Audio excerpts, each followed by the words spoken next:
Welcome. You've joined us for another deep dive, the show that takes the sources you provide and extracts the most compelling insights, all tailored just for you. That's right. Today we're venturing into the world of Adventures in Sparta Session 60 from the Ubergroove YouTube channel. We've got the transcript right here, ready to be explored. Yep, session 60. Think of this as your shortcut to understanding a pretty involved Dungeons & Dragons game session. So what's our mission here? Our mission is to go beyond just recounting what happened and really dig into the why behind the decisions, highlight the strategic moments, and ultimately give you a concise yet thorough grasp of this adventure. Okay, sounds good. Let's dive into the initial setup then. Our players find themselves with a collection of captured individuals. Yeah, quite a mixed bag. We got these weir rats, and these are shapeshifters, right? Yeah. Able to turn into actual rats. Exactly. So keeping them contained is a major concern. They can just slip away. Makes sense. Then there's a weird bat and an Aldrich Knight. Who is later described a bit more specifically as an elder who's got, a +3 scimitar. Ooh, nice. A noticeably enchanted weapon, sounds like. Quite the haul. The weir rats certainly present a unique challenge because of that shape-shifting. So what's the party doing about them? Well, their approach is basically keeping them unconscious unless they absolutely need to question them. Seems like a prudent first step, to mitigate that obvious escape risk. Yeah, it highlights a key insight, really. Managing threats with weird abilities means you got to neutralize their special advantages whenever you can. Okay, and then we have this Aldrich Knight, or the elder with the fancy sword. He's awake. He is, yeah, Okay. but under very close watch. And here's where things get, interesting. Oh. He's being made to play spoons for 2 hours straight. Oh, spoons. Seriously. Seriously. But it's not just like a silly punishment. It's a heavily guarded activity. Why? Because if he were to escape, there could be serious consequences for his companions. They're keeping him occupied and watched. Okay. That makes more sense. And what's fascinating here is how the party's multitasking under pressure. Right, while the knight is performing. Exactly. They're simultaneously handling interrogations of the other prisoners, knocking them out again as needed. And keeping an eye on their own resources. Spells, hit points, all that. Precisely. It's a really good snapshot of effective action in a pretty dynamic situation. Absolutely. And resource management is clearly a big thing for them. Oh, definitely. We see the party member, Timidor, taking an hour to rest. A short rest. To get back some of his lower-level spell slots specifically for communication spells. Which is smart, right? Yeah. It means he doesn't have to burn a much more powerful 5th-level spell on something relatively simple. And his rest is cleverly timed, too. It overlaps with the second half hour of the spoon playing. Yeah, it showcases a really effective principle of resource allocation. Using that downtime to recover for less critical tasks frees up the big guns for when they're truly needed. And he's not the only one resting. Nope. The monk also gets in on this, resting during the final hour of the spoon serenade to get his Kai points back. It's all about maximizing efficiency during, a lull in the immediate threats. You got it. Okay, moving on to more general resource stuff and their tactical thinking. There's a lot happening. There really is. They're discussing how different character types, magic users, and monks specifically get their abilities back during a short rest. It's a good reminder, even just listening, that even brief periods of rest can be absolutely crucial for staying ready for the next fight. If we connect this to the bigger picture, understanding those recovery mechanics for everyone on the team is vital in any long haul, right? Totally. Knowing who bounces back quickly and who needs more time informs your whole strategy, helps avoid burnout. And it's not just about the living prisoners either. The party also has to deal with the bodies of those who didn't make it. Right. Practical considerations. They're using the Spare the Dying cantrip, which usually stabilizes allies. But here, they're using it to stop the corpses from rotting. Clever use of a spell. And then they're moving them away from the river. Don't want to contaminate the water. It shows a level of maybe environmental awareness that's often overlooked in the heat of the moment. Yeah, even in a dangerous dungeon, they're thinking about the longer-term effects. Practical, if a bit morbidly considerate. Yeah. Securing their current location is also a big priority. Oh, yeah. Lockdown. They go about spiking all the doors, including what's described as a slidey door area into the crypt with the snakes. And even a statue, apparently, to stop it from moving. So 2 sets of doors and this slidey thing all get spiked shut. And what's worth noting there is the risk-reward calculation they're doing. How so? Well, they know there might be dormant, snake-like creatures nearby, so they have to weigh the security of the spiked doors against the noise of hammering, potentially waking those things up. Classic tactical dilemma. Secure yourself now, but maybe alert something worse. Exactly. Then comes setting up watches. Crucial step. Absolutely. Can't let your guard down. Different members are assigned to watch different things. The knight, who's still playing spoons. Poor guy. The water area, because there's that cube thing and some exos, which they later clarify as an exoshid. Right, that sounds ominous. And, of course, the main entrance. The caution around this exoshid is really telling. Yeah. What's the concern? They seem worried it might bypass magical defenses like Counterspell and maybe cast powerful primal or divine magic. Oof. Okay. So their decision is clear. Keep your distance, stay out of sight of the water, respect the unknown threat, gather info first. Smart. And speaking of gathering info, they're making the prisoners draw maps. Yeah, turning the tables. It's a clever tactic. Oh, so? Well, even unwilling prisoners can give you valuable spatial info, right? Might reveal hidden paths, traps, stuff the party missed. Okay, so within this 2-hour window with the spoon concert, a remarkable amount gets done. It really does, including several party members taking that short rest to recover. Timidor gets his spell slots back. The monk gets key points. And another member gets their channel divinities back. But it's important to remember the game rule they mentioned briefly. Yeah. You usually only get one beneficial short rest per long rest. Or maybe it's per 24 hours in their game. So you have to time it strategically, maximize the benefit when you take it? Exactly. Which they seem to be doing. Now, Timidor didn't need that 5th level spell slot for communication after all. Right, because he got the lower ones back. So now they have an unexpected high-level slot available, and they start thinking. About maybe using it to create a tunnel, bypass the water, and that scary Azoshid. Initially, stone to mud is suggested. Yeah, but they quickly correct themselves. Yeah. The spell they actually have is Stone Shape. What's the difference there? Well, both mess with stone, but Stone Shape is much more precise. You can sculpt a passage, not just turn it to goo. Ah, okay, so more control. Way more control. Yeah. Which also leads them to think about using it on that statue. The one they spiked. Yeah, maybe use Stone Shape to properly secure it, lock it in place so it's not a hazard again. Seems like they're learning from past run-ins with possibly mobile statues? Exactly. Adapting, proactively dealing with future problems. That's experienced adventuring. Next up, magic items. Gotta love loot identification. Always exciting. That robe of the mouse girl turns out to be the robe of the weave. An uncommon item worth a decent chunk of gold, 800 pieces. And it does something pretty neat, right? Yeah, it's quite versatile. It lets you reduce incoming cold, fire, lightning, or thunder damage by 6 points as a reaction. Uses a charge, it has 2. Okay, absorb some damage. And then you can redirect that absorbed energy, either into your next physical melee attack or into a spell of the same damage type, or just release it as a harmless, pretty light show. Your choice. And the best part? No attunement required. Doesn't take up one of your limited magic item slots. Always a bonus. Sounds like a very handy robe to have. There's also a quick mention of inventory management, maybe selling unwanted items. Got to keep the party funds up. Efficient inventory management, knowing what things are worth, it's an often underappreciated part of the game. Selling surplus stuff buys supplies. Right. Okay, the 2 hours are nearly up. Decision time for the prisoners. Yep, time to ship them The out. plan is to send them to Portmouse. And our friend, Spoon Boy, the Aldrich Knight. He gets knocked unconscious for the trip. His concert is over. How many prisoners are they actually sending on? 9 in total. It's quite a group. And a varied bunch, you said? Oh, yeah. 2 snakes, something they call Sorcy Poo. No idea what that actually is from the transcript. And 6 lycanthropes. Were creatures. Okay, transporting that group needs some thought. Especially the lycanthropes. For sure. The plan is the non-lycanthropes will carry the unconscious ones out through a gate. Did they consider teleporting them? They mentioned maybe using a teleportation circle, but decide against it. Why do you think? Could be lots of reasons. Maybe conserving high-level spell slots, maybe worried about the risk of teleporting hostiles, maybe just logistics. Yeah. Instead, they use a 3rd level sending spell. Right, to contact someone at Portmouse. Give them a heads up. And crucially, they mention the lycanthropes are coming. Yep, and they're attaching warning notes to each prisoner, too. Good communication, responsible handling. Absolutely. You got to warn people if you're sending rats their way. Please do. So, prisoners are dealt with. What's next on the agenda? Planning for the unexplored areas of this dungeon.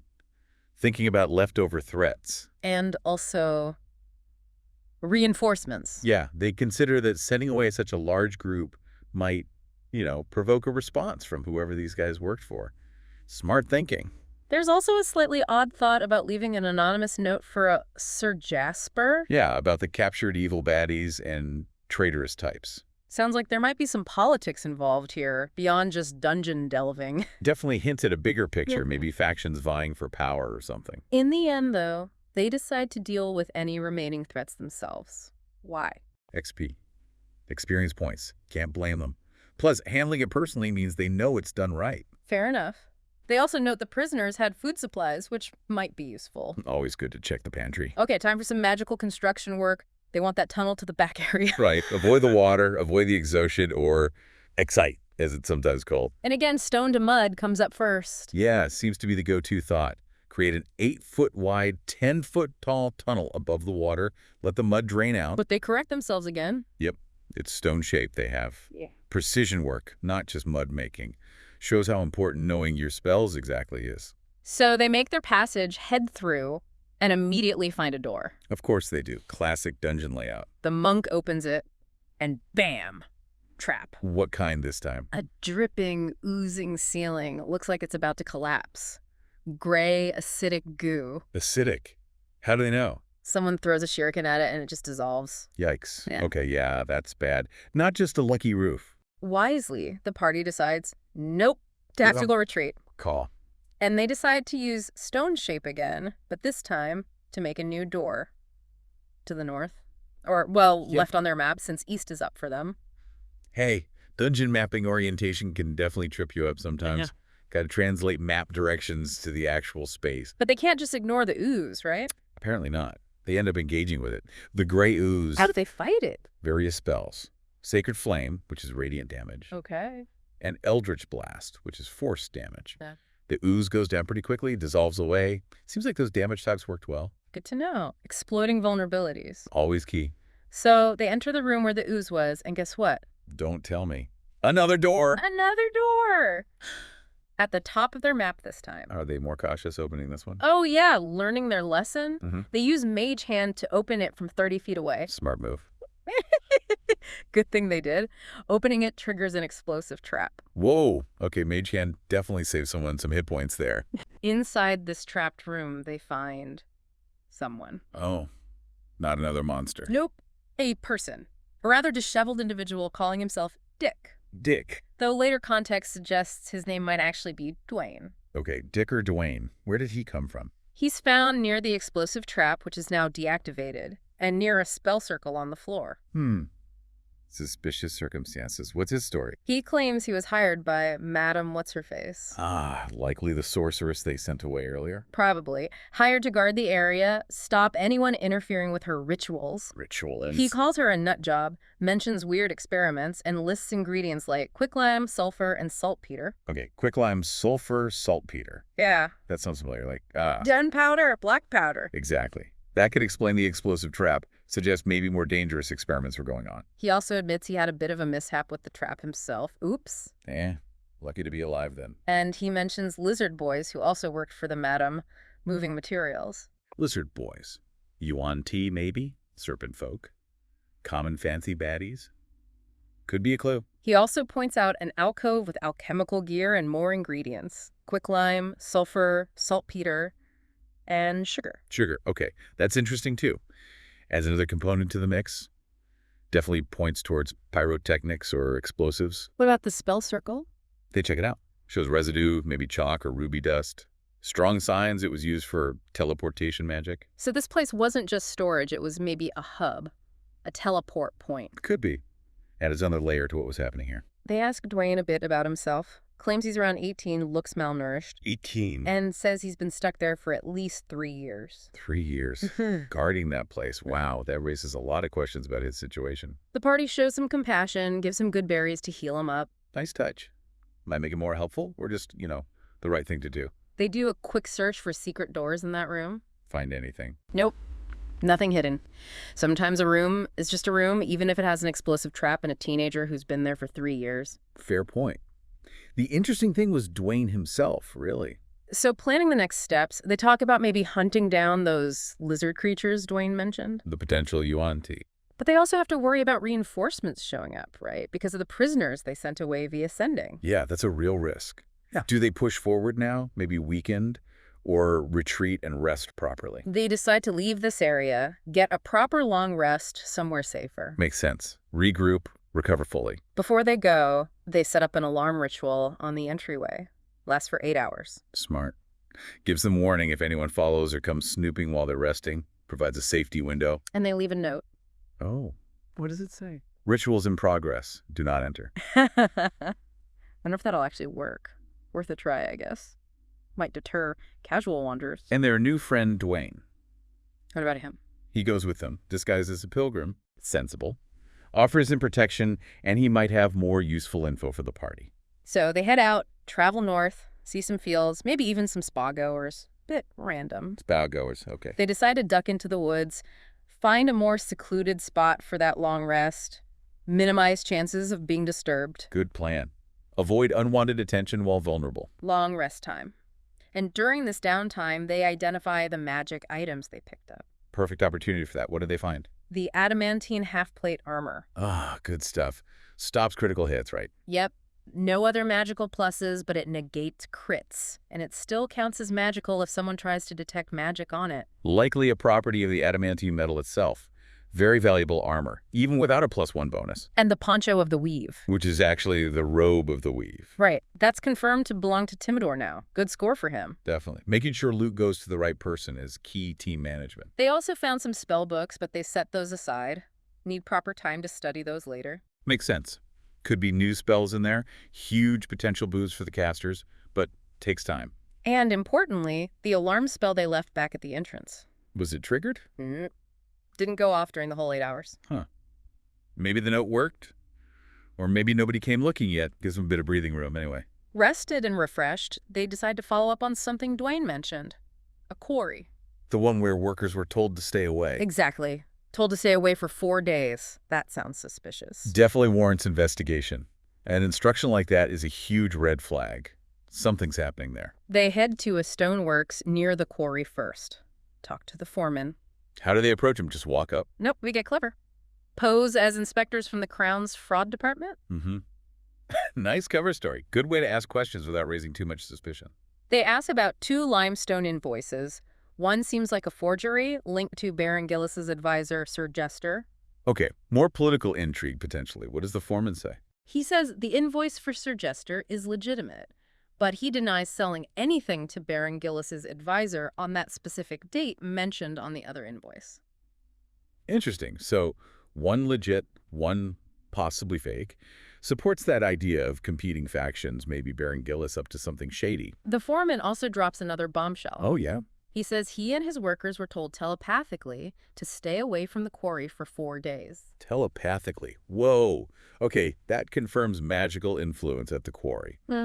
Very unusual way to manage workers. And this started 2.5 days ago, so they're right in the middle of this 4-day window. Perfect timing for an investigation, then. He even gives them a sketch of the quarry and marks the specific area they were told to avoid. Which was? The workers' barracks. The barracks. Okay, that's a very specific target area. Invaluable intel from the foreman. So they head to the quarry, observe the barracks, and they see someone there. Despite the stay-away order. Yep. A lone guy named Lane seems to be on guard duty. He didn't get the memo or ignored it or is part of why everyone else left. Definitely suspicious. He must know something or be involved. The party decides they need to talk to him, but quietly. Plan is a stealthy, non-lethal takedown for questioning. Smart. Get the info without potentially alerting a whole barracks full of whatever's in there. They use an illusion, a dead owl, to distract Lane. Simple but effective. Then they sneak up, subdue him without hurting him badly. Very smooth. Nice execution. Covert ops successful. What do they learn? He says he works for someone named Ralph Bankstead. Never heard that name before. Another piece of the puzzle. They give Lane a gold piece, some good berries, and tell him to leave. Just let him go. Yeah, but with a story. Tell Ralph he got knocked out by people investigating the UAI United Aggregate Industries. Ah, another layer of misdirection. Covering their tracks, making it seem like some corporate espionage thing. Clever. Now, remembering what Dwayne said about lizard boys at the quarry? They'll likely you on too. The party prepares to deal with them. They've located several shacks where these creatures seem to be staying. Time for action. Right, acting on Dwayne's intel. Yeah. Moving from investigation to direct confrontation. They cook up a plan for a simultaneous assault on multiple shacks. Coordinated attack. Good idea. How's it break down? Stealth approach. Melee fighters Sagan and Great Ape go in close. Ranged attackers Kime, Strope, Timidor, and Yursa, pronounced Ursa, provide support from a distance. Multi-pronged. Cover the bases. And Yursa casts silence spells, crucial for the surprise element. Absolutely key. Wow. Allows the melee folks to get right on top of them without shouting or spellcasting giving them away. The attack goes off. Sounds like it was fast and brutal. How so? The Yuan-Ti are systematically eliminated. Quick engagements across the different shacks, efficient takedown. Suggest the plan worked well, party coordination was good, and maybe the Yuan-Ti were caught off guard. After the fight, they patch up Dwayne, who was with them during the attack. He stuck around for the fight. Brave kid. Or maybe he just had nowhere else to go. Then they decide to send him back to the walled community he came from, back to his guard duty. But won't people wonder where he was? And what happened at the quarry? Ah, they thought of that. They fabricate a note, leave it on the Yuan-Ti bodies. A note. What does it say? Basically explains the Yuan-Ti got killed while Dwayne was conveniently not on duty. Covers for him. Protects him from trouble. Very clever. Managing the narrative even after the battle. They do a quick search of the Yuan-Ti shacks. Find anything good? Treasure. Documents. Nope. Just some scimitars and snake food. Nothing significant.